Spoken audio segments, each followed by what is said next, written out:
Hello everyone. Microsoft. अच्छा, बरोबर. आणि याचं हेडक्वार्टर आहे US येथील सिएटल मध्ये. हे मी तुम्हाला का सांगते आहे, कारण one of our alumni Sayali Bakre, she is in this company and she is from Vadgaon, Pune. He is Rohan Chauhan, who is working in Gifted Aid, Hong Kong based Gifted Aid, and he is from Budoda, Latur. She is Dilshad Pathan, who is from Ghanegaon, and she is in Infosys. हा कोणत्या कंपनीचा logo आहे बरं? Accenture. Correct. हा logo आहे Accenture कंपनीचा. आणि येथे आहे Ashwini Kadam, and she is from Thane. These are only samples. We have many students who are working in many good position. असे अनेक स्टुडंट्स आहेत जे आपल्या फाउंडेशनला जोडले, खूप मेहनत करून मोठे झाले आणि त्यांच्या आई वडील आणि आमच्या माना गर्वाने उंच झाले. We have total 57 alumni who are came from many small villages and now working in many companies. आपल्यामध्ये अनेकांना गुरुजी एज्युकेशन फाउंडेशन बद्दल माहिती असेल, पण ज्यांना माहिती नाही त्यांच्यासाठी हे विशेष. Guruji Education Foundation has been working with the mission Education for All. It supports holistic education to underprivileged students. म्हणतात ना, शिक्षण हा एक मूलभूत अधिकार आहे आणि तो सर्वांना मिळावा यासाठीच गुरुजी एज्युकेशन फाउंडेशन कार्यरत आहे. We run many projects and take many initiatives such as holistic higher education. या प्रोजेक्ट मध्ये आपण काय करतो, ज्या स्टुडंट जवळ पोटेन्शियल आहे काहीतरी करण्याचं पण करू शकत नाही बिकॉज ऑफ लो रिसोर्सेस, तर अशा स्टुडंट्सला चूज करतो. तर अशा स्टुडंट्सला निवडणं, त्यांच्या घरी जाऊन त्यांच्याविषयी माहिती जाणून घेणं, त्यांच्याकडून दर महिन्यात मंथली थिंकिंग फॉर्म लिहून घेणं, हे सर्व काम त्या त्या ठिकाणचे सेंटर हेड किंवा मेंटर्स करत असतात. हा आपला फ्लॅगशिप प्रोजेक्ट आहे. Second project is distress families. या प्रोजेक्ट मध्ये आपण काय करतो, जे कुटुंब संकटग्रस्त आहे, ज्या कुटुंबाचा करता कॅन्सर पेशंट आहे किंवा अनाथ मूल, आत्महत्याग्रस्त शेतकरी, अशा कुटुंबातल्या मुलांचा अकॅडमिक परफॉर्मन्स न बघता, IQ लेवल न बघता त्यांना सूट होईल असं शिक्षण देऊन, त्यांना शिकवून त्यांच्या पायावर त्यांना उभं करणं, हे या प्रोजेक्टचं महत्वाचं काम. ॲडोलेसेंट डेव्हलपमेंट प्रोग्राम, किशोरवयीन मुलांचा सर्वांगीण विकास व्हावा यासाठी हा प्रोजेक्ट राबवण्यात आला. आपण बघतो की 10वीत मुलांना चांगले पर्सेंटेज असतात, परंतु 12वीत जाताना मात्र ते ढासळतात. तर याचं कारण म्हणजे मीडियम चेंज होणं किंवा अनावश्यक गोष्टींकडे आकर्षण असणं किंवा त्यांना अनेक चॅलेंजेस फेस करावे लागतात. तर अशा वेळी मुलांवर योग्य संस्कार करणं फार गरजेचं असतं. तर हे संस्कार करत असताना स्टुडंट्सचा physical literacy, psychological strength, intellectual sharpness, entrepreneurial zeal आणि लाईफ स्किल या गोष्टींवर विचार केला जातो. इनोव्हेटिव्ह काउन्सिलिंग, या प्रोजेक्ट मध्ये आपण एक टेस्ट घेतो. यावरून स्टुडंटचा इंटरेस्ट आणि ऍप्टिट्यूड यावरून एम डिसाइड केलं जातं. आपल्याला माहिती आहे की आपल्याला जर आपला एम माहिती असेल तर आपण त्या ठिकाणी वाटचाल करतो आणि लवकर यशस्वी होतो. त्यामुळे ही टेस्ट स्टुडंटसाठी फार महत्वाची भूमिका निभावते. या टेस्टमध्ये PAAA मॉडेल आणि SSCH अनालिसिस याच्या बेसिसवर स्टुडंटचं एम ठरवलं जातं. Guruji Education Foundation works on 5 basic principles, and that is holistic development, cycle of giving, total inclusivity, quality over quantity, and customized career planning. In holistic development, student success in career and life depend more on the holistic and less on the academic performance. In cycle of giving, the students who are benefit from the supporters giving need to complete the cycle of giving by supporting next set of students to after completing their graduation. Total inclusivity. Admissions are based on the merit which include potential to succeed in career and life. Fourth is quality over quantity. Means less focus on quantitative targets and more on excellent service to all the students and as well as supporters. And finally, last is customized career planning. Each student has a different and unique set of talent and need to customize their plans. फाउंडेशनचं महत्त्वाचं काम म्हणजे असे स्टुडंट्सला मदत करणं ज्यांच्याकडे potential आहे काहीतरी करण्याचं पण करू शकत नाही. तर अशा खऱ्या आणि खरंच ज्यांना गरज आहे अशा स्टुडंट्सला मदत करणं हे फार गरजेचं असतं. जर तुम्हाला गरजू व्यक्ती, गरजू स्टुडंट्स माहिती असेल तर तुम्ही आम्हाला नक्की कळवा. गुरुजी एज्युकेशन फाउंडेशन नेहमी तयार राहील. मेंटरिंग. प्रत्येक सेंटरचे सेंटर हेड किंवा मेंटर्स असतात. ते सर्व स्टुडंट्सला मुलांप्रमाणे आणि भावंडांप्रमाणे मानतात आणि गाईड करत असतात. मुळात मेंटर्स स्टुडंटला मोठ्या समाजाला जुळवून देण्याचं काम करत असतात. तर ऍज अ मेंटर तुम्ही आम्हाला जुळू शकता. मोबलायझिंग. म्हणतात ना, who said that money cannot buy happiness?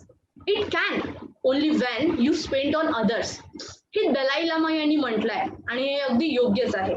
So you can talk with the people for donating fund to Guruji Education Foundation. All the money given spent on the students to fulfill their needs. Networking.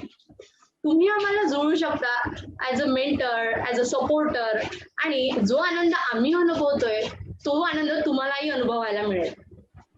सरते शेवटी गुरुजी education फाउंडेशनचं मूलभूत तत्व म्हणजे जो कोणी कोणतंही काम करतंय ते त्यांनी 100% आनंद घेऊन करायला पाहिजे.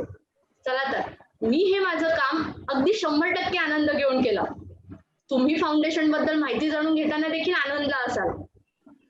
तुम्हाला जर अजून माहिती पाहिजे असेल फाउंडेशन बद्दल तर वायचळ सरांना कॉन्टॅक्ट करा. नमस्कार. बोले तुमचं पुन्हा एकदा या कार्यक्रमात मनापासून स्वागत करते. सर, आम्हाला तुमच्यापासून खूप काही गोष्टी शिकायच्या आहेत, खूप काही नवीन गुण आमच्या अंगात बाळगून घ्यायचे आहेत.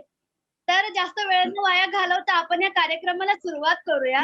त्याआधी मला प्रेक्षकांना अशी विनंती करायची आहे की त्यांना अजून काही अधिक प्रश्न असतील तर त्यांनी चॅट बॉक्स मध्ये मांडावे आणि मी माझ्या सेशनला सुरुवात करते.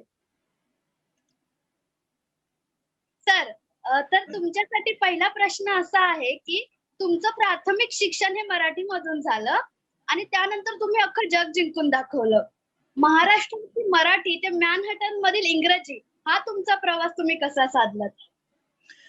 सर्वप्रथम गुरुजी फाउंडेशन मध्ये मला तुम्हा सगळ्यांशी बोलायला मिळतंय हे फार मला आनंद होतोय. प्रदीप हा माझा अनेक वर्षांपासूनचा स्नेही, खरं मी त्याच्याबरोबर काम केलं. इतका अतिशय डेडिकेटेड आणि इंटेलिजंट अशी खूप कमी अशी माणसं आहेत त्यामध्ये प्रदीप आहे. आणि सगळे लोक नुसतं शिक्षण घेऊन पैसा, बंगला, गाडी, अमेरिका असंच करत असतात. त्यांनी दुर्लक्षित ज्यांना गरज आहे अशांकरता याच्यामध्ये त्यांनी उडी मारली आणि तुम्ही सगळ्यांनी अर्थात तुम्ही सहभागी आहात. म्हणजे ते कुठलंच काम एकट्याचं नसतं, पण त्यामध्ये मला प्रदीपची संबंध प्रेरणा मला माहिती आहे. त्यामुळे पहिल्यांदा गुरुजी फाउंडेशनचं, प्रदीपचं आणि तुमच्या सगळ्या टीमचं मी आभार मानतो, तुमचं धन्यवाद देतो. तुम्हाला तुमचा फारच चांगला तुम्ही काम करताय असं मला वाटतं. आता ज्या मुलींनी गाणं म्हटलं तर आवाज फार चांगला होता आणि तुम्ही सगळे एवढ्या उत्साहाने माझ्याशी गप्पा मारताय त्याचा मला आनंद होतोय. आता मी मूळ प्रश्नाकडे येतो की त्या प्रश्नामध्ये जग जिंकलं वगैरे काही नाहीये मी, बरं का, पहिल्यांदा अगदी सांगतो. हे आपल्याकडे ना असं म्हणण्याची पद्धत असते. तर जग जिंकायला अजून खूप अवकाश आहे आणि मी जिंकेन की नाही माहित नाही. जग जिंकणं फार वेगळा प्रकार आहे. आता त्यामध्ये यशाची व्याख्या काय ह्याच्याकडे आपण नंतर येऊ. मी स्वतःला यशस्वी रूढार्थाने मी यशस्वी समजत नाही. पण माझा जन्म सोलापूरला, माझा जन्म अंमळनेरला झाला, पण लहानपण सोलापूरला गेलं आणि तिथे मी मराठी मीडियम मध्ये शिकलो. आणि त्यानंतर मग याच्यात सांगितलं त्याप्रमाणे बोर्डात 16वा, युनिव्हर्सिटीत पहिला, गणितात जवळपास पहिलीच IIT पण एकही मार्क गेला नाही. आणि पण घरी माझं वातावरण फार चांगलं होतं आणि त्यामुळे मला घरी सगळ्यात महत्वाच्या 2 गोष्टी मला असं वाटतं तुम्ही सगळ्यांनी लक्षात ठेवल्या पाहिजे. त्या म्हणजे अशा की आपण फक्त परीक्षेकरता आणि मार्का मिळवण्याकरता अभ्यास करता कामा नये. मला लहानपणी त्याच पहिल्यांदा बाळकडू मिळालं, कोणी असं शिकवलं नाही. कारण आमच्या घरीमुळे विंदा करंदीकर, बापट, पाडगावकर असे कवी यायचे, कुमार गंधर्व, जसराज, भीमसेन असे गायक यायचे. घरात ज्या चर्चा चालायच्या तर शेक्सपियर आणि करंदीकर आणि मर्ढेकर आणि व्हॅन गॉग आणि पिकासो आणि असं सगळं चालायचं. त्यामुळे नुसतं आपलं जो इंजिनियर हो, डॉक्टर हो, अमेरिकेत जा असं कधी नव्हतंच. तर आमच्याकडे खूप वातावरण हे म्हणजे प्रत्येक विषयावर प्रेम करा. मार्क येतील मागून चालत, पण आजकाल ते मार्क मिळवणं हाच ध्येय झालेले, विषयावर प्रेम न करता, आणि ते मला फार वाईट वाटतं त्याचं. तर आता आमच्याकडे गणितात मला मार्क मिळायचे हा भाग वेगळा, पण गणितावर प्रेम केलं मी. एकच एकच कोडं म्हणजे एखादं रायडर किंवा एखादं गणित हे 3-3 पद्धतीने कसं सोडवता येईल. म्हणजे 6वीत असताना मी 8वीतली सोडवायचो, 7वीत असताना 9वीतली, पण महत्वाचा भाग म्हणजे एकच 3-3 पद्धतीने कसं सोडवता येईल, त्यातली एलिगंट पद्धत कुठली, याच्यात माझ्या आणि माझ्या वडिलांमध्ये रेस लागायची. सांगायचा उद्देश असा की परीक्षेचा कधी अभ्यास नाही केला, विषयावर प्रेम करून अभ्यास केला. आणि IITत गेलो त्यावेळेला मला पहिल्यांदा इंग्लिशचा खूपच न्यूनगंड आला, कारण मी मराठीतनं मीडियम मधनं आलेलो होतो. त्यावेळी युनिव्हर्सिटी तुम्ही पहिले आलात तर तुम्हाला खरं IITची एंट्रन्स एक्झामिनेशन द्यायची गरज नव्हती, असा नियम होता त्या काळी. आता आहे की नाही मला माहित नाही, पण मला सोलापूर कोणी सांगितलंच नाही. आणि त्यामुळे आपलं एंट्रन्स एक्झामिनेशनला बसलो. मग त्यात ऑल इंडियात बराच चांगला माझा मार्क काहीतरी होता, 28, 22, 32 मला लक्षात नाही, पण काहीतरी चांगला नंबर होता. आणि मी केमिकल इंजिनिअरिंगला गेलो. आणि तिथनं नंतर आता अगदी थोडक्यात सांगतो, पण आपल्याला इतरही बोलायचंय. सगळ्यात सुरुवातीला मला इंग्रजीचा खूप त्रास झाला. म्हणजे मला न्यूनगंडच आला. कारण सोलापूर अगदी लहान गाव, तिथे स्कूटर शिवाय फार काही बघितलं नव्हतं, गाड्याही कमी होत्या. आणि मुंबईला तर टोलेजंग, इमारती, सगळे इंग्लिश बोलणारे लोक, विद्यार्थी माझे मेस मेस टेबलवरती एकाने माझा अपमान केलाय मराठीवर, मी बोलण्यावरनं. मला ना बाकी कोणी काही म्हणलं की तू दिसायला चांगला आहेस, वेगळे पैसे नाहीत, मला काही वाटत नाही. कोणी खरं बोललं तर वाईट कशाला माना, पण समजा कोणी म्हणलं की तुला अमुक अमुक येत नाही, की मला भयंकर राग यायचा. मग इंग्लिश पुढचे 10 महिने मी फक्त इंग्रजी केलं. इंग्लिशची इटिमॉलॉजी म्हणजे त्याची रूट्स, ग्रीक, लॅटिन वगैरे, मग त्याचं प्रोनाऊन्सिएशन, उच्चारशास्त्र, मग त्याचं वाक्याची रचना कशी करायची, म्हणजे एलिगन्स त्यातला जो आहे तो फार महत्वाचा आहे. नुसतं आपलं आपण काय करतो, मराठीत विचार करतो, मग इंग्लिश ट्रान्सलेट करतो म्हणून बोलतो. मी त्याच दिवशी ठरवलं होतं की असं काही करायचंय. पुढचे 10 महिने मी वाक्प्रचार, नुसते वाक्प्रचार नाही, चांगले, उत्तम, नुसतं व्याकरण दृष्ट्या चांगलं नाही, उत्कृष्ट आपलं थिंकिंग इंग्रजीत झालं पाहिजे. ते मराठीत थिंकिंग करून ट्रान्सलेट नाही करायचं. हे मी ठरवलं. 10 महिने मी फक्त इंग्रजीवर तुटून पडलो. त्यावेळी IIT मध्ये दर आठवड्याला परीक्षा नसायच्या, 6-6 महिने नसायच्या. त्यामुळे सगळं चालून गेलं. आणि त्यानंतर मात्र पुढे मी ते प्रवास खूपच मोठा आहे, मुसाफिरमध्ये आहे सगळं. पण त्यानंतर मग मी आदिवासी चळवळीत गेलो. त्यानंतर तिथे माझ्या मर्यादा माझ्या लक्षात आल्या. मग परत आलो. मग त्या आदिवासी चळवळीत असताना 10 दिवस जेलमध्ये पण गेलो. सत्याग्रहात भाग घेतला. परत आलो. परत नंतर वर्षभर 13 घरं बदलली. नंतर मला जॉब काही मिळेना. कारण तू विचारलं काय करत होतास, मी म्हणलं चळवळीत होतो. मग आणखीन काय, खोलवर विचारलं की सांगायचं जेलमध्ये पण गेलो होतो. मग जॉब काही मिळेना. शेवटी ₹125 महिन्याला जॉब चालू केला. तो सोडला. मग 13 घरं बदलली. वेगळ्या ठिकाणी राहिलो. मग इन्फॉर्मेशन टेक्नॉलॉजी शिरलो. मग चढत CEO झालो. मग जगभर बराच प्रवास केला आणि हजारो सॉफ्टवेअर लोकांच्या कंपन्या चालवल्या. मी पटनी, सिंटेल, L&T, अपार दिशा वगैरे 32 वर्ष ITत काढली आणि त्यातली 23 वर्ष मी CEOच होतो. आणि त्यामुळे झोपडपट्टीपासून ते अगदी मॅनहॅटन मधल्या वर्ल्ड ट्रेड सेंटर मध्ये अनेक मोठी मोठी कॉन्ट्रॅक्ट साईन करण्यापर्यंत मोठा प्रवास झाला. तो एक लक्षात ठेवा, मी ठरवून केलं नाही. मला असं ठरवून आयुष्य काढलेलं कधी फार आवडत नाही. म्हणजे काय आहे की 2 मिनिटात मित्र, 3 मिनिटात गुंतवणूक, 4 मिनिटात मॅनेजर, 5 मिनिटात CEO, 6 मिनिटात वगैरे असं जे सगळं आहे. मी काही CEO व्हायचं वगैरे काही ठरवलेलं नव्हतं. जसं होत गेलं तसं मी मी पुढे गेलो. ते असं आपल्याला 5 वर्षात तुला काय व्हायचं, त्याप्रमाणे तू थिंक बिग आणि थिंक असलं वगैरे मला मला काही जमलं नाही. मला स्वतःला असं वाटतं की आपण उत्स्फूर्तता असली पाहिजे. आपलं जे करतो त्याच्यावर प्रचंड आपण प्रेम केलं पाहिजे आणि एक्सलन्सचा ध्यास पाहिजे. जे आपण करतो ते एक्सलन्सचा ध्यास पाहिजे आपल्याला. मग तुम्ही काहीही करा. म्हणजे अब्राहम लिंकन म्हणत असे की तुम्ही चांभार असेल तरी उत्कृष्ट चांभार व्हा. तसं काहीही तुम्ही कराल, पेंटर असाल, चित्रकार असाल, संगीतकार असाल, लेखक असाल, आजकाल नुसते इंजिनियर, डॉक्टर नाही, पूर्वीच IT आणि अमेरिकेत जायचं हे सगळं वेड. काही तुम्ही करा, पण त्यात तुम्ही बुडून जा, त्याच्यावर प्रेम करा. तर माझ्या मते यशाची व्याख्याच म्हणून आपल्याला जे करावं असं वाटतं ते करायला मिळणं म्हणजे यश आहे. आत्ताची व्याख्या यशाची म्हणजे किती तुम्ही 3 BHK राहता का 4 BHK, तुमच्याकडे गाडी कुठली, तुम्ही अमेरिकन व्हिसा कुठला, B1 आहे, H1, L1 कुठला आहे, ह्याच्यावर यश यश ठरतं. ते मला मुळीच मान्य नाहीये. मला असं वाटतं आपल्याला करावं असं जे वाटतं ते करायला मिळणं आणि त्यात आनंद मानणं, ह्याला मी यश समजतो. मला वाटतं हे मला तुम्हाला सगळ्यांना सांगायचं होतं की अशा नुसत्या मटेरियलिस्टिक नुसतं बंगला आणि गाडी आणि अमेरिका ह्याच्या मागे न धावता आयुष्यावर प्रेम करणं, त्यातले अनेक विषय आहेत, त्याच्याशी कुतूहल बाळगणं, सातत्याने आपण विद्यार्थी राहणं आणि इतरांच्या विषयी तुम्ही कळकळ बाळगणं, जे मला दिसतंय गुरुजीमध्ये, म्हणून मला आवडलं सगळं, की इतरांच्या आजूबाजूला आपल्याला आहे ठीक आहे, पण ज्यांना नाहीये त्यांचं काय, ह्याची सातत्याने जाणीव ठेवणं म्हणजे माणुसकी. तर हे माझ्या मते सगळ्यात महत्वाचं, ते यश.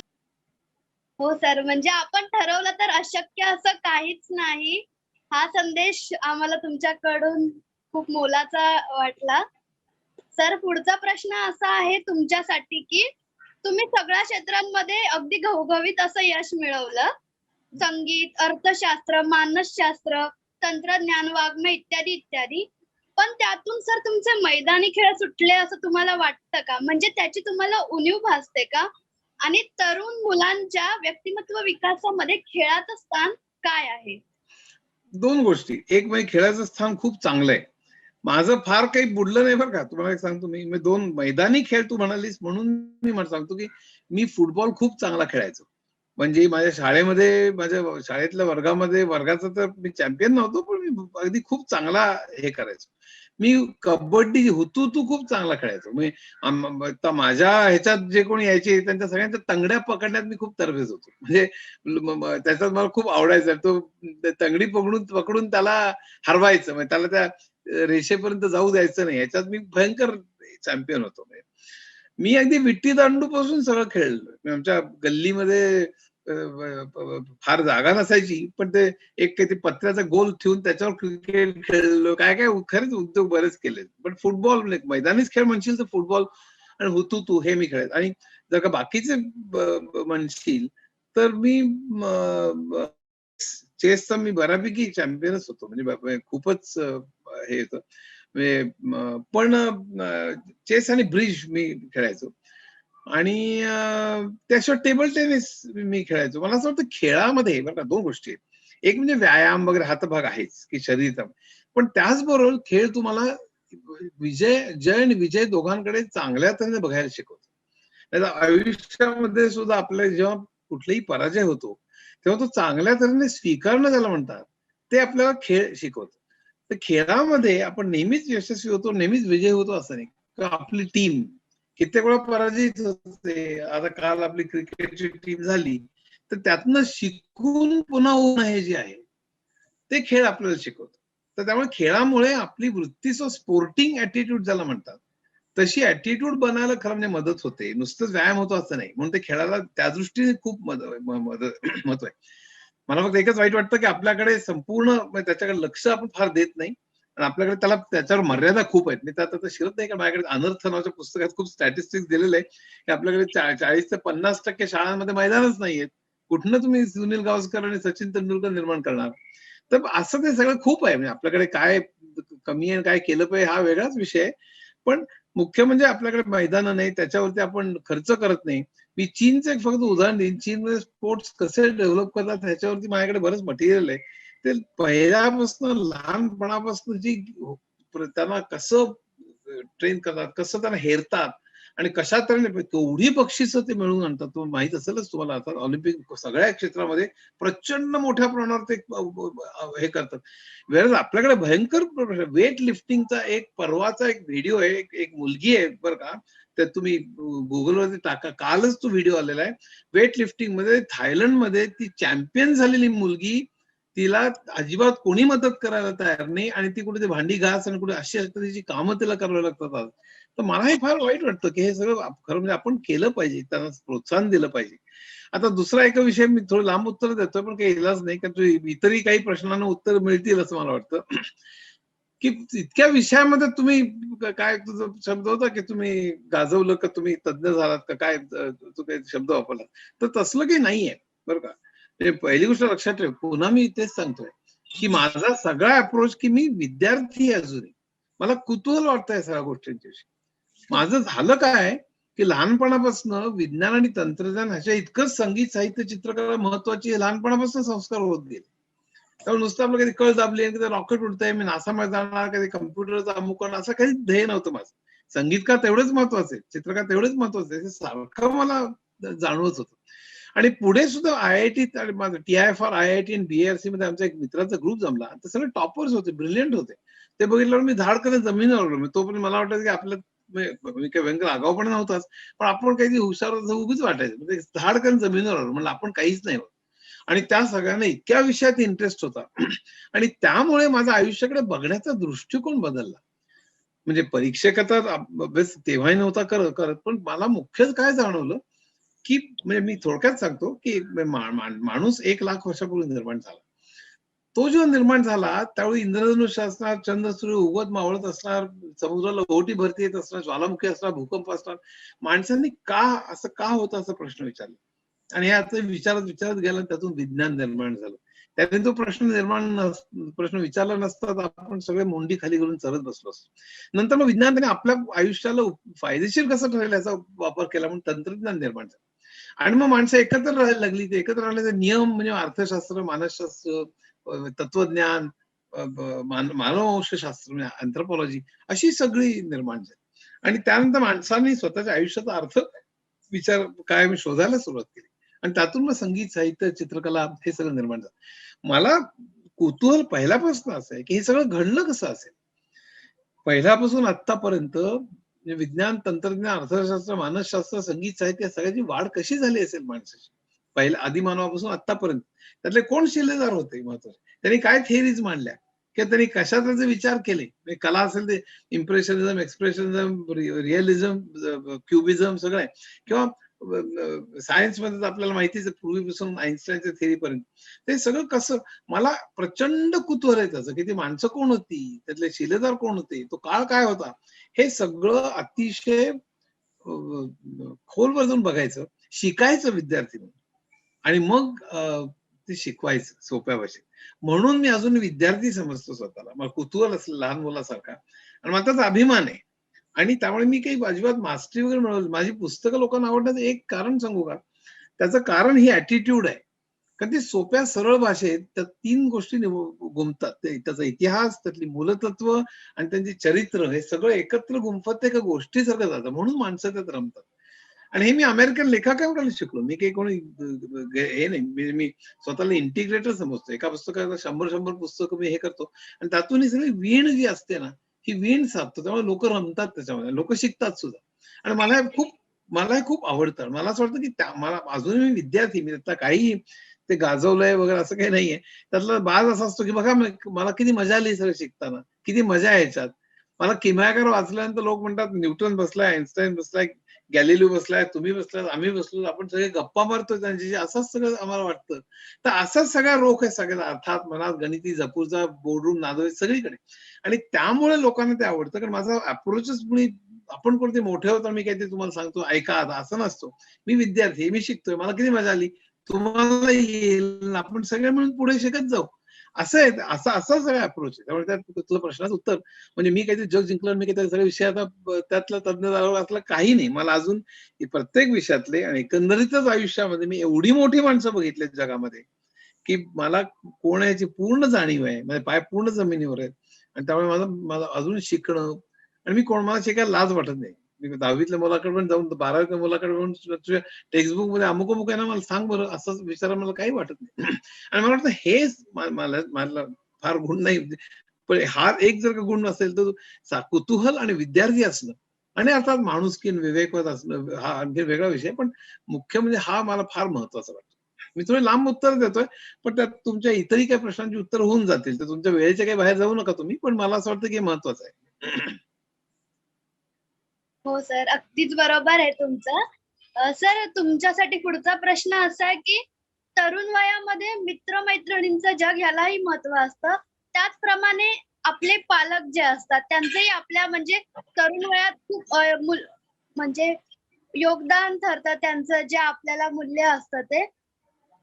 तर म्हणजे ह्या एक मित्र-मैत्रिणी आणि पालक या दोन्ही घटकांनी तुमच्या व्यक्तिमत्व विकासाला कशी चालना दिली? नाही खूपच माझ्या आई-वडिलांनी माझ्यावर खूपच प्रेम केलं. माझ्या बहीण म्हणजे सुलभा आणि पुष्पा या बहिणी, इनफॅक्ट मीना तिघींनी आणि सुलभा, पुष्पा बेसिकली काय की यांना साहित्याची आवड होती. साहित्य, संगीत या सगळ्याची आवड होती. त्यांचे संस्कार माझ्यावर प्रचंड झालेले आहेत. आणि पुढे IIT मध्ये गेलो तेव्हा तुम्ही मगाशी सांगितलं त्याप्रमाणे ही सगळी जी मंडळी होती ती जागतिक पटलावरती मोठी होती. म्हणजे एक जण म्हणजे स्टॅनफोर्ड मध्ये क्वांटम मेकॅनिक्सचा व्हिजिटिंग प्रोफेसर, एक श्रीकृष्ण दाणी म्हणून तो जगातला 100 मॅथमॅटिशियन पैकी एक TI मधला. अशा सगळ्या मंडळींचा ग्रुप जमला. म्हणून मी धाडकन जमिनीवर आलो की आपण आता पण कंपॅरिझन करूच नाही आपण. पण आपण जे काय असेल ते बेसिकली म्हणजे डबक्यात वर्गात तिसरा आला तरी सुद्धा आजकाल मायक्रोफोन समोर अभ्यास कसा करत होता, आई किती कॉफी देत होती, कुठल्या क्लासला गेला, लगेच सुरूच होता. आमच्यावर तसलं काही भानगड नाही. हे मी जे बघत होतो भयंकर जागतिक लेवलवर बघत होतो. आणि त्या मित्रांचा माझ्यावर खूप मोठा परिणाम झाला. म्हणजे आमच्या चर्चा सुद्धा त्यावेळेला म्हणजे कल्पना करू नये मला IITच्या 3ऱ्या वर्षाला म्हणजे मी साधारण 20 वर्षाचा किंवा 19 वर्षाचा असेल. त्यावेळेला BA पर्यंत इकॉनॉमिक्स पासून कळतो. ऍडम स्मिथ, रिकार्डो, माल्थस मार्क्स, केन्स, फ्रीडमन मला काही गरज नव्हती परीक्षेला. पण आपल्याला कळलं पाहिजे. मगाशी सांगितलं आपण हे शिलेदार कोण होते सगळ्या प्रगतीमध्ये. सायकोलॉजी असेल, फ्रॉइड असेल, युंग असेल किंवा आणखी एलिस असेल, आपल्याला कळलं पाहिजे कोण लोक आहेत, काय चाललंय जगामध्ये, भारतात गरिबी काय, बेकारी काय. मला असं एकदाही वाटलं नाही की मला काय करायचंय, मी आपलं GRE देईन, मी अमेरिकेला जाईन, सेटल होईन, असं कधीच वाटलं नाही मला. हे सगळं माझं आहे, ही परीक्षा आहे आपल्या आयुष्याची. आणि हे कुतूहल अजून गेलेलं नाही, हे लक्षात ठेवा. माझं वय 71 आहे, पण अजूनही मला प्रचंड गंमत होत आहे. हे विश्व कसं निर्माण झालं असलं पाहिजे. 1400 कोटी वर्षापूर्वी विश्व निर्माण झालं म्हणजे काय.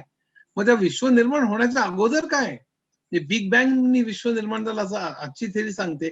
पण त्याच्या अगोदर मग काय, आजचं फिजिक्स सांगतं की त्याच्या अगोदर हा प्रश्न चुकीचा आहे. कारण टाइम म्हणजे वेळ हाच कॉन्सेप्ट बिग बँगच्या बरोबर सुरू झाला.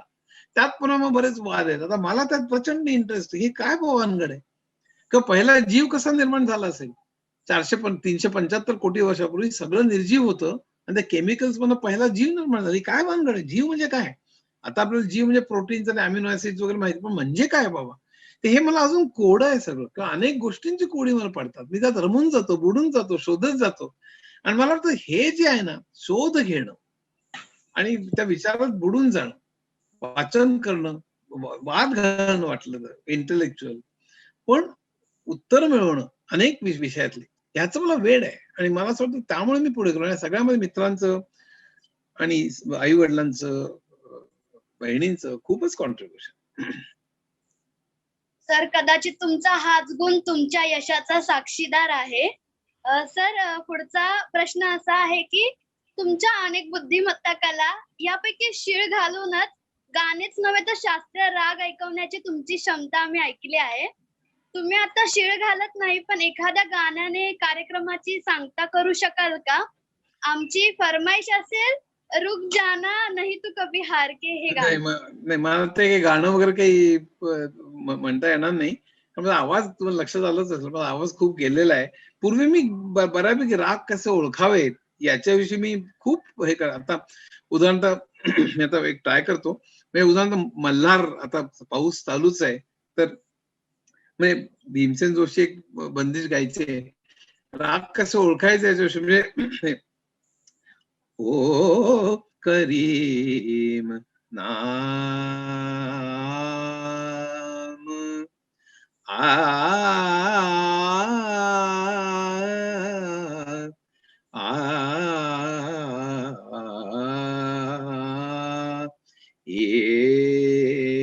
हा एकदम मल्हार आहे बरं का.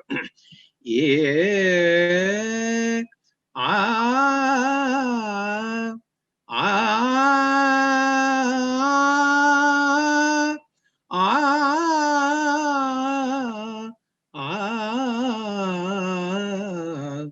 ओ करीम ना.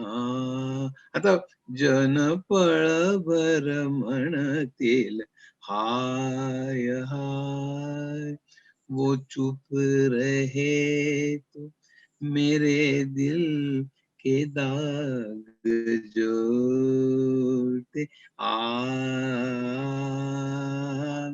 आ आ आ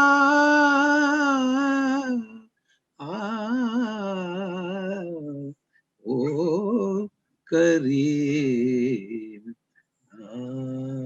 ह्याला म्हणजे राग कसं ओळखायचं हे एक उदाहरण. असे 70-80 रागांचं करायचो आम्ही. गाणं इतकं ऐकलं आम्ही, इतकं इतकं इतकं म्हणजे माझ्याकडे अक्षरशः चिकार जीबीचं मी रोज सकाळी वेस्टर्न ऐकतो आता, मोझार्ट, चॅकोस्की वगैरे, आणि नंतर मग क्लासिकल ऐकतो. मग हिंदी जुनी गाणी पण मला फार आवडतात. 1950, 1960 सालापासून सगळी. एकंदर प्रेम करावं गाण्यावर, साहित्यावर, चित्रकलेवर, अनेक गोष्टी. तर धन्यवाद.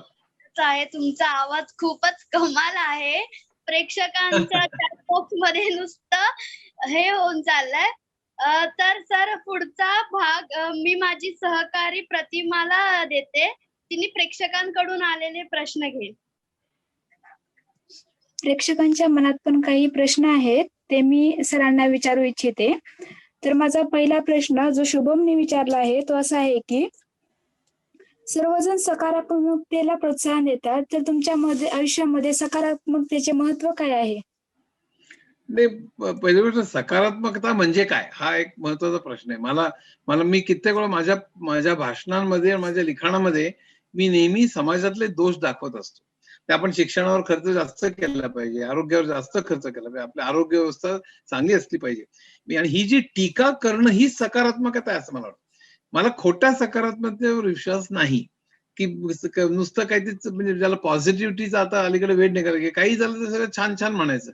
ही बंडलबाजी आहे. म्हणजे जेव्हा आपण स्वतःतले दोष आपण ओळखू आणि आपल्याला त्याच वेळेला आपण स्वतःला सुधारू शकू. तर मला असं वाटतं की आपल्याला म्हणजे मी अनर्थ पुस्तक जे लिहिलेलं आहे, 1990 सालापासून आपण ज्या तऱ्हेने अर्थव्यवस्था स्वीकारलेली आहे, ती अर्थव्यवस्थेमध्ये दोष काय होते, आपण काय करायला पाहिजे. तर मला वाटतं सकारात्मकतेचा अर्थ असा की म्हणजे तुम्ही आता काही उपयोग नाही, मग सिनिकल होणं की कशाला, काही काय करायचं, काय होणार नाही, काय होतच असं मुळीच करू नये. सकारात्मकता म्हणजे तुम्ही प्रत्यक्ष डोळसपणे बघणं. मी स्वतःला विवेकवादी समजतो, मला अंधश्रद्धेवर विश्वास नाही, मी निसर्गाला देव म्हणतो आणि माणुसकीला धर्म मानतो. म्हणजे तुम्हाला सकारात्मकतेचे उदाहरण आहे, सगळं सकारात्मक आहे असं मला वाटतं. एखाद्या देवापाशी 3 तास उभं राहायचं, नंतर 500 रुपये टाकायचे, त्याच्या 3 तासात मी कुठल्या आदिवासीला गणित शिकवेन, तर 500 रुपये ज्याला परवडत नाही त्याला औषध देईन. मला वाटतं मी माझ्या देवाकडे लवकर जातो, तुम्ही तुमच्या देवाकडे काय बघायचं ते बघा. पण एकंदरीत या मूर्ती, ती मूर्ती, अमुक दोघांनी गुरुवारी इकडे तुझा, शुक्रवारी मी तिकडे जातो, दोघांनी शनिवारी एकमेकांना गळे पकडू, ह्याला अर्थ नाही. तर मला असं वाटतं की एकंदरीतच मी स्वतःला विवेकवादी, मानवतावादी आणि समान संधी मिळावी आणि सगळ्या समानता म्हणजे जेंडर म्हणजे स्त्री पुरुष, रंग, वर्ण, जात, धर्म या सगळ्यामध्ये समानता असावी याकरता झगडणारा मी मनुष्य. मला असं वाटतं ही सगळ्यात मोठी सकारात्मकता.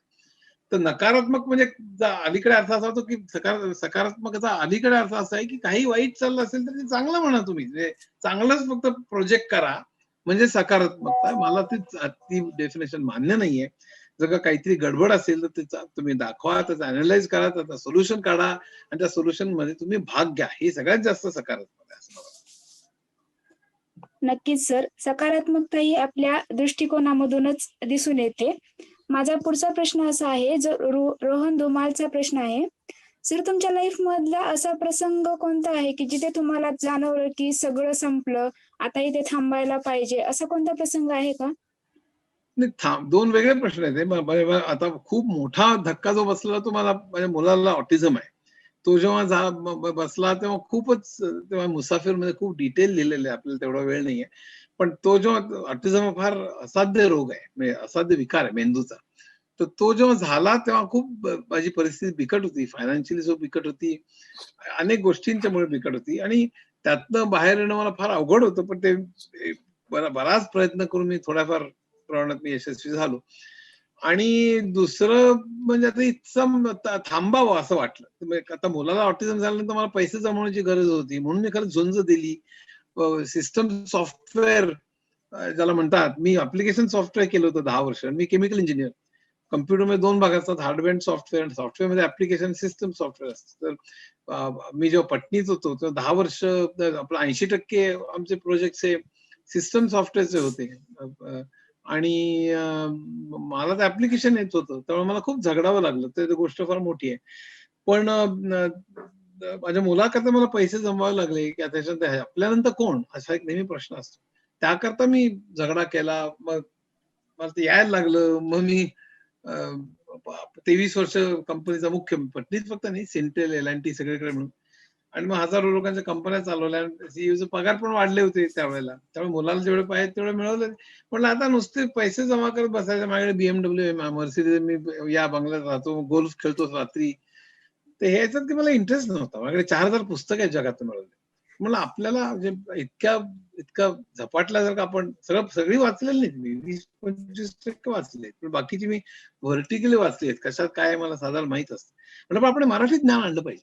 त्यामुळे मग मी लिहायला सुरुवात केली. ती 42 पुस्तकं झाली. 4 इंग्रजीतनं माझी आयटी वरती पुस्तकं झाली आणि 42 आता मराठीत झाली. म्हणजे economics, psychology, mathematics, literature, painting, films, management, music, अशी सगळ्या विषयांवर आणि खूप खोलवरची आहेत सगळी पुस्तकं. आणि ती सगळी खूप पॉप्युलर झाली. म्हणजे मुसाफिरमध्ये आत्मचरित्र 80,000, बाकी 70,000, 60,000, 40,000, 50,000. पण त्यापेक्षा मला हजारो लोकांचे जे फोन, SMS येतात, त्यांनी आयुष्य बदललं, त्यांनी नैराश्य केलं. आणि हे मला फार पुढे सुखावतं. किती खपल्या आणि किती पैसे हा वेगळा मुद्दा आहे. पण त्यामुळे मला खूप आनंद होतो. आणि मग ते मला आपण लोकांपर्यंत पोहोचतोय, कुठेतरी आयुष्याला हे करतोय. आणि म्हणून मग मी जेव्हा 23 वर्ष सीईओ होतो, तेव्हा 3 कोटी वर्षाला 3 कोटी रुपयाच्या ऑफर्स नाकारून मी मराठीमध्ये लिखाण करायचं असं ठरवलं. आणि त्यानंतर मी 42 पुस्तकं लिहिली आणि I am very happy about this. म्हणजे बेसिकली काय आहे की आता नुसते पैसे जमा, अमेरिकेत जा, इकडे जा, गोल्फ खेळ, ही गाडी चालव वगैरे, आपले म्हणजे माझी ध्येय ते कधीच नव्हती. म्हणजे मला साधेपणा आवडतो आणि मला ज्ञानाचं फार आकर्षण आहे.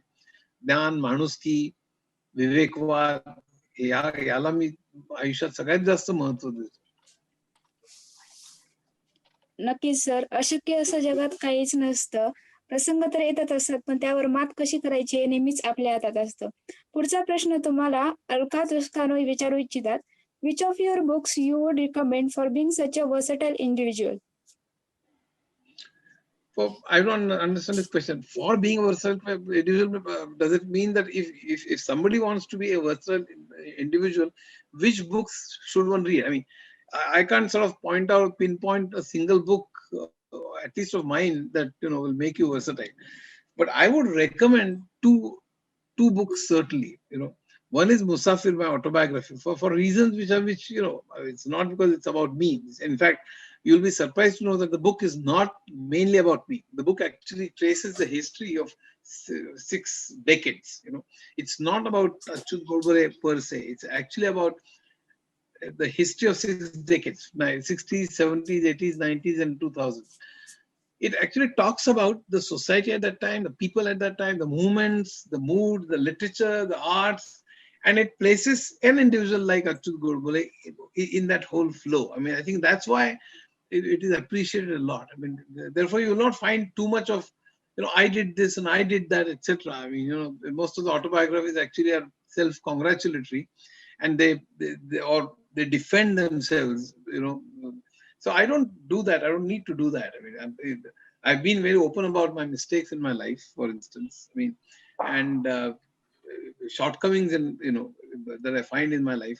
I think more importantly, it actually talks about the vast sort of, it opens a window to variety of facets of life, in terms of arts and music and literature and social movements and poverty and the world politics and the meaning of life and philosophy and so on. So it actually touches a lot. So I would recommend Musafir. The second book I would recommend is Anartha, which actually I've written in 2019. And that talks about the Indian economy. But, and I really truly believe that a lot of things need to be corrected in the Indian economy. There are a lot of things that we need to correct because our whole developmental model is flawed, in my opinion. Okay, because of the way we've decided to develop after 1990, it has created 3 major monsters. One is unemployment, second is inequality, and third is climate disasters, climate change. the kind of the unexpected rainfalls that you see, or the winds, unexpected winds and unexpected droughts and hundreds of things that you really see, rising temperatures, melting ice, is not because it's a natural phenomenon, but it's man-made, and that it's just called Anthropocene. The anthropos is mankind, root. I'm just telling you the etymological root is anthropos. That's why anthropology and so on. So it is man-made. Pardon me for the gender specific reference, but I think what I mean is it is made by humans because of the way we live, the lifestyle and the consumerism that we adopt. We have created this crisis of climate change, and I think we need to do something about it. So you must read Anartha if you really care for our nature, of our society, of our inequality, of our poverty and everything. And I've given huge amount of statistics in the book. So do read Anartha and do read Musafir. Of course, you can read any of the other 42 books, but I think these two are milestones in my opinion. But Kimayagar will talk to you about science. Arthat will talk to you about economic theory, from Adam Smith to Friedman to Stiglitz to Amartya Sen. Manath will actually tell you and teach you psychology. For instance, Manakallo is about abnormal psychology. Nadave is about Indian music. Symphony is about Western music. 600 pages book, Symphony, by the way. It talks about from Bach to Michael Jackson. And it actually traces not just lives of these people, it also tells you about various styles and so on. So I think there are several books that you can read. Nano is about nanotechnology. Ganiti is about mathematics. And lately I've written books like Pravas with Sauri Nifadkar, which talks about the technology of travel. I've also written 2 books called Sharir and Sajeev with Amruta Deshpande. In my opinion, fabulous books about human physiology and anatomy, and Sajeev is about biology and so on. They are pretty large books, 400-600 pages books, but they're basically in Marathi. And essentially the reason why I wrote this in Marathi is to provide a reference for people who actually want to study in Marathi. There's also My Lord, which I've written with Madhuri Kasve, about the history of law, for instance. And Vaidehi Limay, who is I think a fantastic writer. I've written Rakta, Sukshma Jantu and Vitamins with her. So you can sort of read any of these books if you like. नक्कीच sir, पुस्तक हे नेहमी आपल्या आयुष्यात खूप महत्त्वाची भूमिका बजावतात. नेक्स्ट क्वेश्चन आहे श्रुती कुलकर्णी. सर, अनेक गोष्टी एका वेळी करावयाच्या वाटत असताना वेळेचे नियोजन कसे करावे? मी असं प्लॅन करून असं काही केलेलं नाही खरं. म्हणजे काय झालंय, ध्यास असतो ना आपल्याला, त्यात एकदा तुम्ही झिंग चढली ना तुम्हाला, तुम्ही माझ्या डोक्यात ते सातत्याने असतंच. म्हणजे मी 24 तास माझ्या डोक्यात हाच विचार असतो. तुम्हाला आश्चर्य वाटेल. म्हणजे एखादा आपण ध्यास घेतला ना की ते होतं. मला नक्कीच गुरुजी मध्ये मला ते दिसतंय की तो ध्यास घेतला म्हणजे तुम्ही एवढी मोठी टीम बिल्ड करू शकता. Is really really admirable. मला ज्ञान पसरवण्याचा आणि मराठीत ज्ञान आणण्याचा एक ध्यास आहे, आणि माझ्या डोक्यात ते कायम असणार. फक्त ज्ञान आणायचं नाही, मला स्वतःला कुतूहल, मला स्वतःला शिकावं लागतं ते, आणि मला शिकण्याची प्रचंड इच्छा आणि प्रचंड हे आहे, ते मी करत जातो. आणि त्यामुळे मग एवढ्या सगळ्या विषयांमध्ये मी लिहित जातो. हा त्यातला सगळ्यात महत्वाचा भाग आहे. म्हणजे हे सगळं करताना मी सकाळी 4ला उठतो, पण आता अलीकडे सगळं इरेग्युलर झालेलं आहे. त्यामुळे किती मी 9ला झोपतो आणि 1ला जाग येते. 4-5 तास पुन्हा मी 2-3 तास काहीतरी BBC CNN वगैरे बघतो. मला जगात काय चालतं सगळं बऱ्यापैकी माहित असतं. मागे वेस्टर्न म्युझिक चालू असतं, काहीतरी वाचतो, लिहितो, पुन्हा 2-3 तास झोपतो, पुन्हा उठतो. मग दिवसभरात पुन्हा मागे सांगितलं तसं वेगवेगळं संगीत ऐकतो, पुन्हा मध्ये. आता इरेग्युलर झालंय, पण एक 6 तास साधारण झोप मिळते. पण मग मध्ये वाचन, मध्ये लिखाण, पण मी एन्जॉय पण करतो. खूप गाणं ऐकतो, खूप वाचतो, अलीकडे खूप सिनेमाही बघतो चांगले, काय जे काय असतील ते. मला सस्पेन्स थ्रिलर्स खूप आवडतात. पण म्हणजे असं सगळं चाललेलं असतं. मी असं मॅनेज करून 5 ते 6, 6 ते 7 वगैरे असं काही कॅलेंडर ठेवून काही करत नाही. नक्कीच सर. पुढील क्वेश्चन आहे प्रफुल्ल टेंबे यांनी विचारला.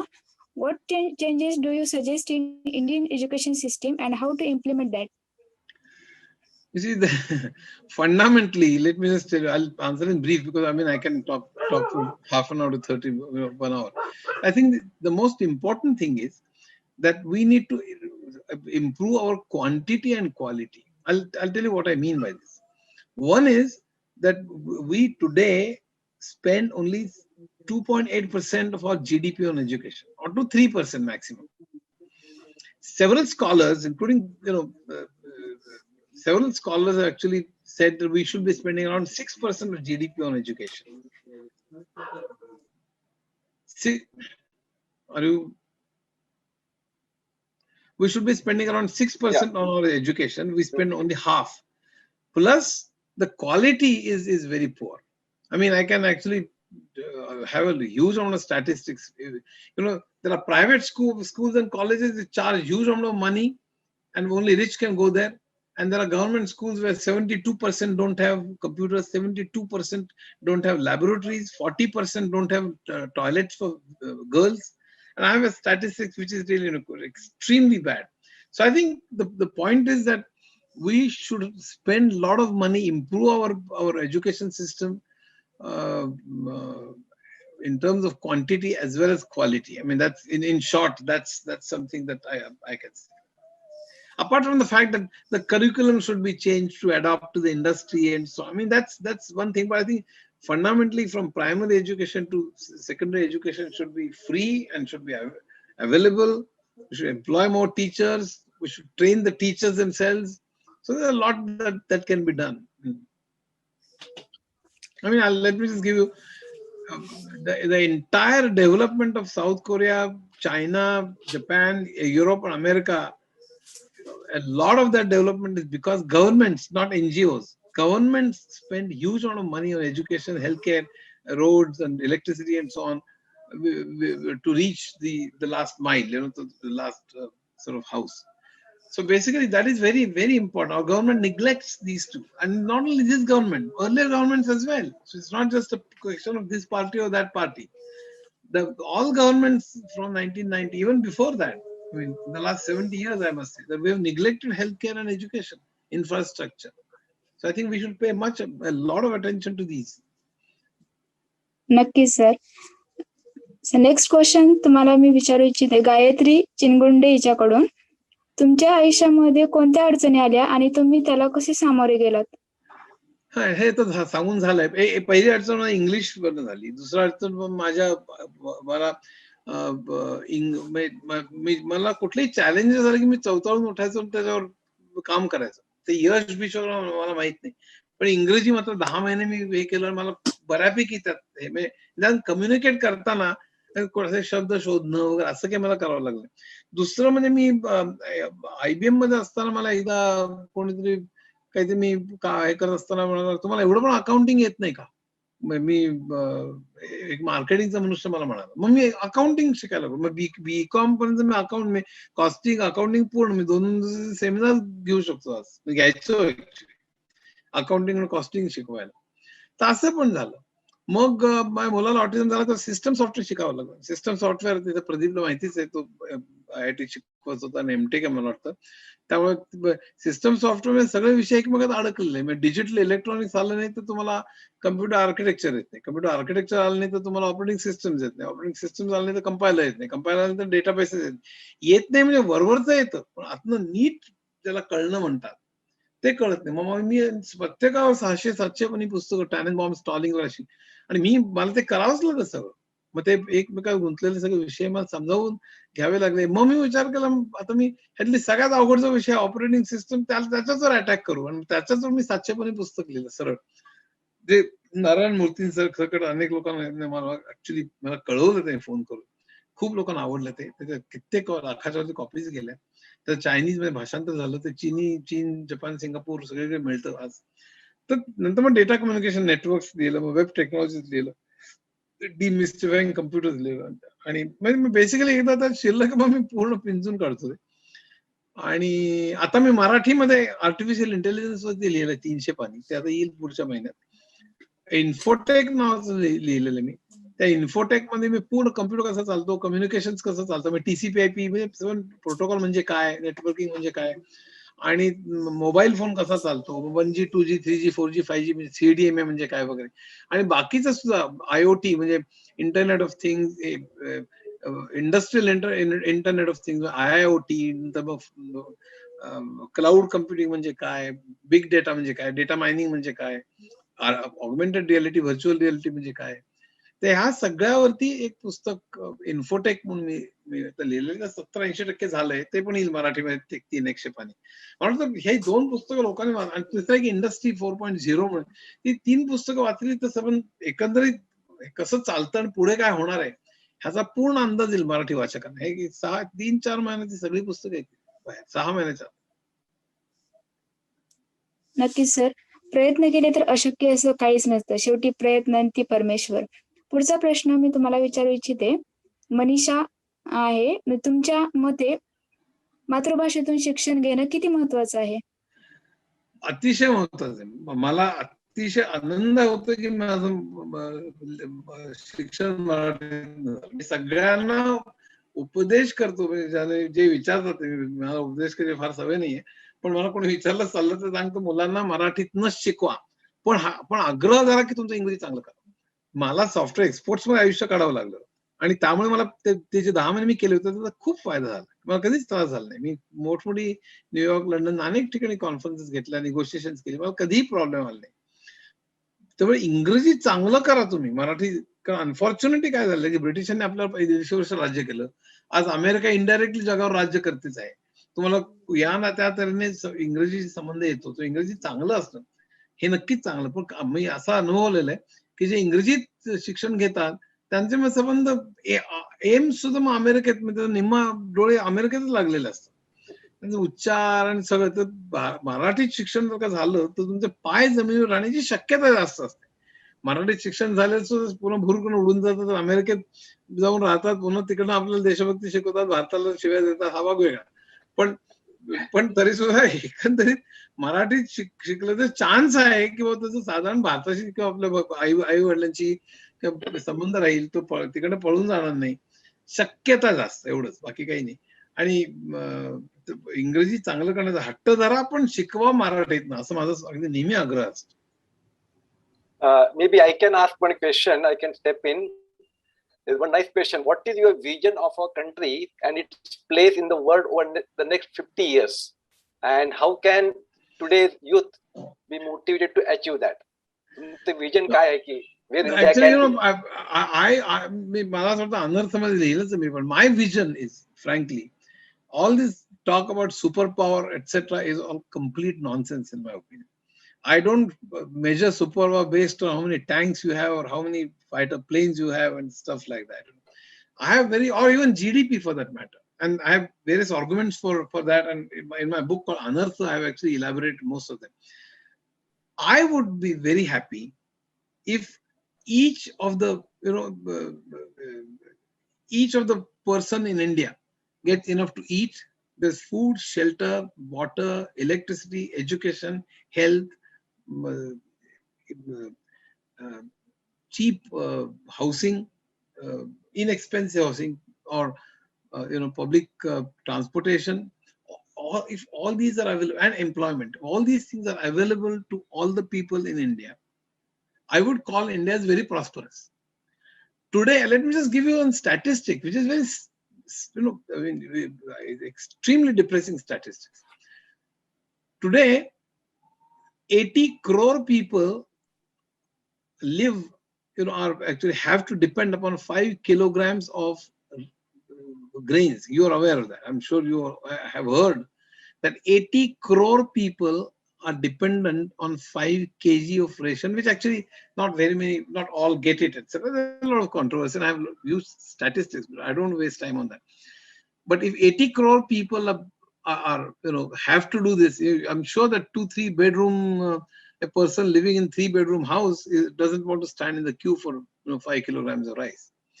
So 80 crore people are obviously poor, are on the borderline of poverty line.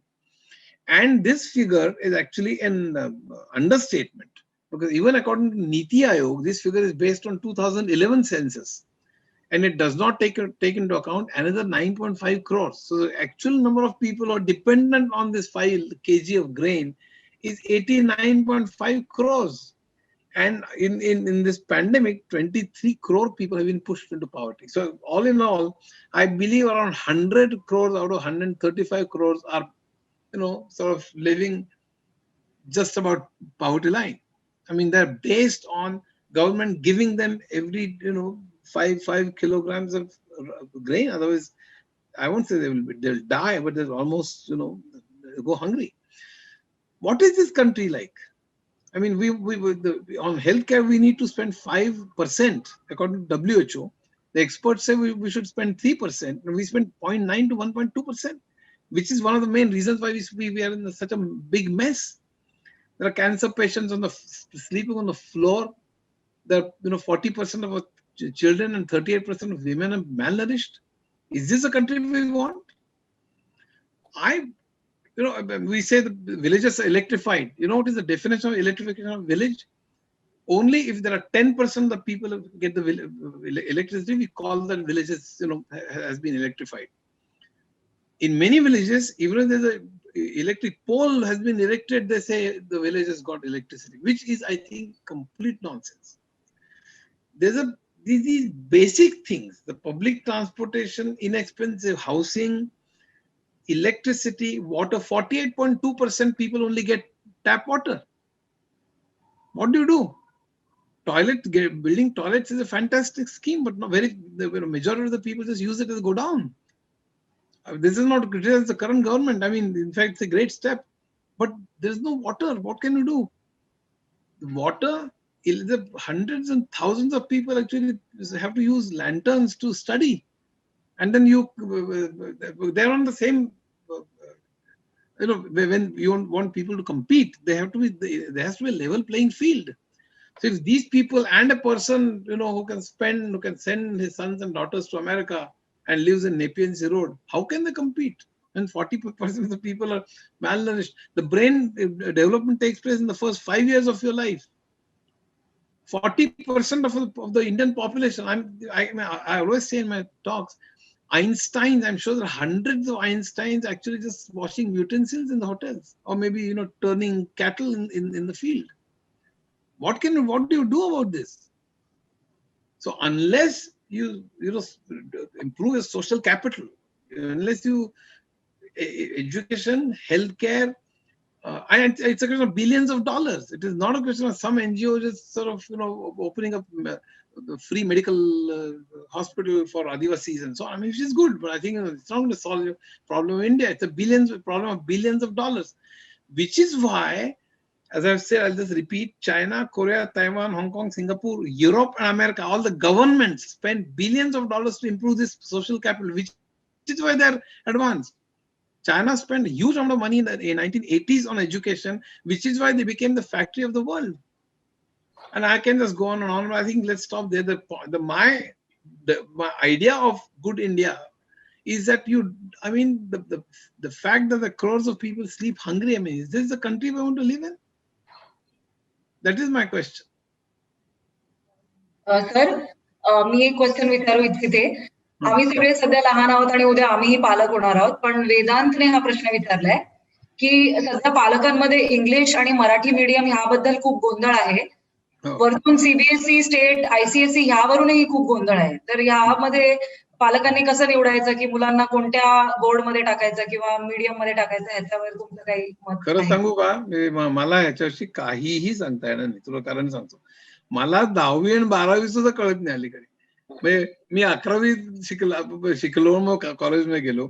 आता एवढे कोर्सेस बदललेले आहेत. आता 12वीला माझा धडा आहे म्हणे, माझ्या मुसाफिर मधला 12वीला कोणी आहे का मला माहित नाही तुमच्यापैकी, पण 12वीला माझा एक धडा आहे. ते 15 लाख लोक वाचणार आहेत माझ्याच आयुष्यावरती. काही इन सर्च ऑफ एक्सलन्स काही त्याचं असं धड्याचं नाव आहे. इंग्लिश मीडियम इंग्लिश मध्ये तो धडा आहे, पण तो सगळ्यांना वाचावा लागणार आहे. एवढं असून सुद्धा मला काहीही कळत नाही. ही शाळा, ती शाळा, हे का कोर्स, तो कोर्स. मी करिअर गायडन्स मध्ये एक तर शून्य आहे, आणि मला आजच्या एज्युकेशन सिस्टम मध्ये काय चाललेलं आहे मला खरंच अजिबात काही पत्ता नाही. You are actually asking the wrong person. I am really sorry.